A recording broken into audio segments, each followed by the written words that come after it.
bien, à Saragosse, nous partons d'une position très favorable, car nous avons déjà une distribution modale de la mobilité très durable. 50% des déplacements se font à pied, 25% par les transports publics, 5% à vélo, et le reste par la mobilité privée en voiture.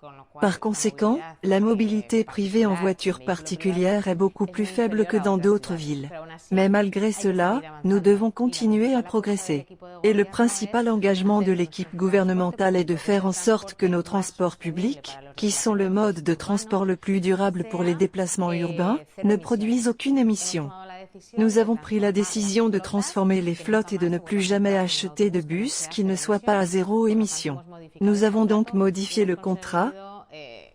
Nous avons réussi à prendre des mesures pour électrifier les dépôts et les 68 prochains bus achetés seront des bus électriques.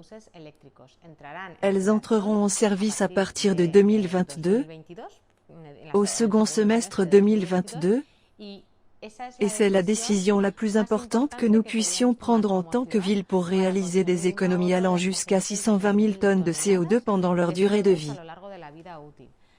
Mais après ces 68 premiers bus, nous allons connaître les différentes rénovations qui vont continuer à être faites jusqu'aux 320 bus que nous avons en circulation. Avec la transformation et l'engagement de transformer les transports publics et les flottes d'autobus urbains pour qu'ils ne produisent plus d'émissions, pour qu'ils soient électriques, nous sommes des pionniers avec Madrid, en nous engageant fortement dans cette décision. C'est le mode de mobilité le plus pertinent et le plus important dans une ville et nous sommes des pionniers en entreprenant cette transformation si rapidement et si radicalement, étant donné que nous n'aurons plus de bus hybrides ou à combustion dans notre ville.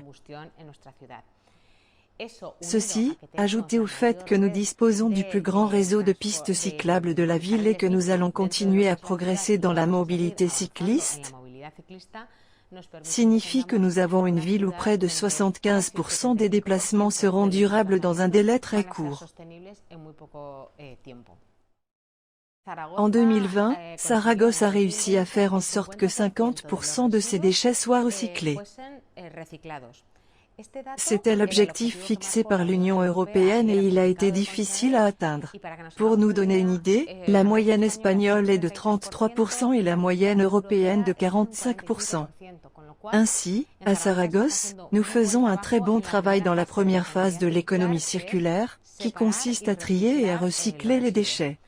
À partir de là, nous allons continuer à progresser, nous devons continuer à augmenter ce pourcentage, mais surtout nous devons aussi valoriser les déchets et leur donner une seconde vie pour que la boucle soit vraiment bouclée. Un bon exemple est notre projet Bosque de los Zaragozano, dans le cadre duquel nous réalisons non seulement un projet de reboisement participatif dans toute la ville, mais aussi, avant de planter des arbres, nous allons améliorer la qualité du sol grâce au compost généré par les matières organiques de tous les habitants qui ont trié leurs déchets organiques. Et par exemple, toujours à Saragosse, nous venons d'obtenir un financement européen pour construire la première bioraffinerie de déchets plastiques,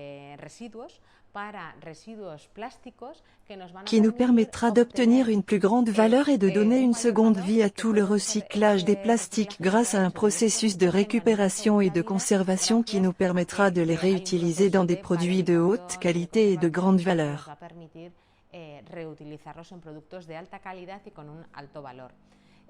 Il s'agit d'un investissement de plus de 15 millions d'euros qui nous permettra réellement d'être un exemple au niveau national et de continuer à avancer dans cette direction.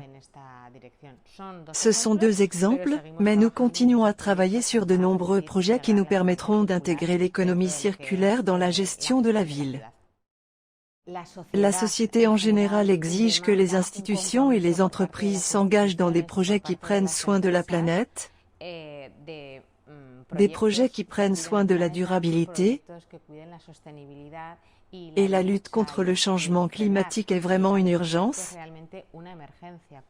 Donc l'avenir sera un avenir durable et un avenir vert. Tous ces projets qui vont se concentrer sur Saragosse et qui vont montrer à Saragosse que nos portes sont ouvertes aux projets liés à la durabilité, vont générer un écosystème d'intérêt commun, à la fois pour attirer des talents, des jeunes talents, engagés dans l'environnement, qui vont voir à Saragosse un lieu de travail, où il y a de nouvelles opportunités parce qu'il y a de nouvelles entreprises liées aux soins de l'environnement et à la durabilité qui génèrent de nouvelles opportunités d'emploi et, en outre, une ville où il y a une haute qualité de vie et où l'on prend soin de la santé de la planète et de la santé des personnes qui vivent ici.